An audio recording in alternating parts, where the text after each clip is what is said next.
In 1914, a young Jamaican man read a book that changed history. What he discovered in those pages wasn't revolutionary rhetoric or radical politics. It was a simple question that would shake the entire world. Marcus Garvey was 28 years old when he returned to Jamaica after traveling through Central America, Panama, and Europe. During his journeys, he witnessed something that would shape his vision forever: the brutal, systematic oppression of black people everywhere. In Africa, in the Caribbean, in America. Everywhere. But the real catalyst came when he picked up from Slavery, the autobiography of Booker T. Washington. As Garvey read about self-improvement and black economic independence, something crystallized in his mind: a question, a challenge, a calling. And this is what Garvey asked himself. Listen to this carefully, because this question became a movement that would unite millions. Where is the black man's government? Where is his king and his kingdom? Where is his president, his ambassador, his country, his men of big affairs? I could not find them. And then I declared, I will help to make them. That declaration wasn't abstract philosophy. It was a manifesto.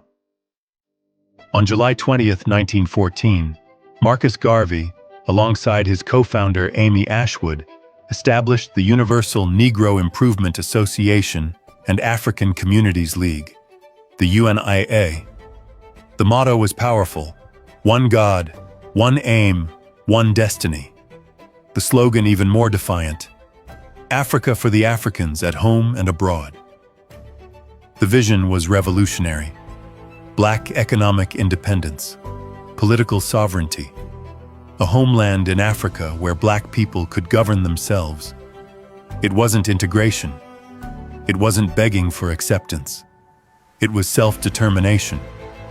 Initially, many dismissed it. Small membership, modest beginnings. They underestimated what was coming.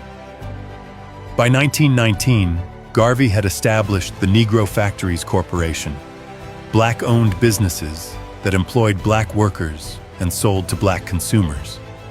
The corporation operated grocery stores, restaurants, a printing plant, a steam laundry, and owned buildings and trucks across New York City. But the most ambitious project was the Black Star Line, a shipping and passenger company designed to transport African Americans back to Africa and forge economic links between the African diaspora and the continent itself. This wasn't fantasy. This was infrastructure. This was power. The movement exploded. According to historical records, by 1920, the UNIA had established over 1,000 divisions in more than 40 countries, with more than 20 million members globally. The organization held international conventions, published a weekly newspaper called the Negro World, mobilized millions of black people around a single vision: black pride, black economic power, black self-governance. The response from white America was swift and vicious. The FBI targeted Garvey. In 1922, he was indicted for mail fraud related to Black Star Line stock sales. In 1925, he was imprisoned. In 1927, he was deported to Jamaica, never allowed to return to the United States. They broke him because they feared him. His vision was too powerful. His movement was too large. But here's what they couldn't do. They couldn't erase what he started. The UNIA became the largest mass movement in African American history. It inspired the Nation of Islam. It influenced Pan-Africanism across the continent. It planted a seed of black nationalism that would grow for generations. Decades later, leaders across Africa, the Caribbean, and America drew from Garvey's vision of black economic independence and sovereignty. In January 2025, President Biden posthumously pardoned Marcus Garvey. nearly a century after his persecution. A pardon that came too late to restore his dignity in life, but one that finally acknowledged the truth. Garvey wasn't a criminal.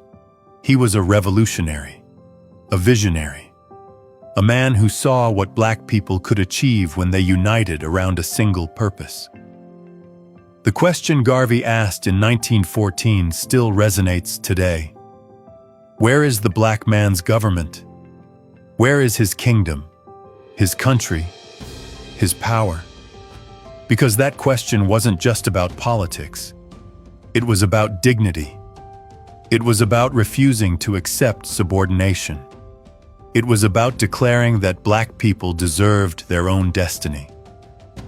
Comment below.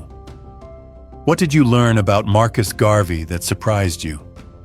What part of this story do you wish more people knew? Like this video. Share it with someone who needs to understand that black resistance didn't start in the 1960s. It started right here, with a man who asked uncomfortable questions and refused to accept the answers he was given. Subscribe to Ekemefuna History TV because these are the stories that were hidden. These are the movements they tried to erase, and we're bringing them back. Because history belongs to those who refuse to forget it. Don't let this be forgotten.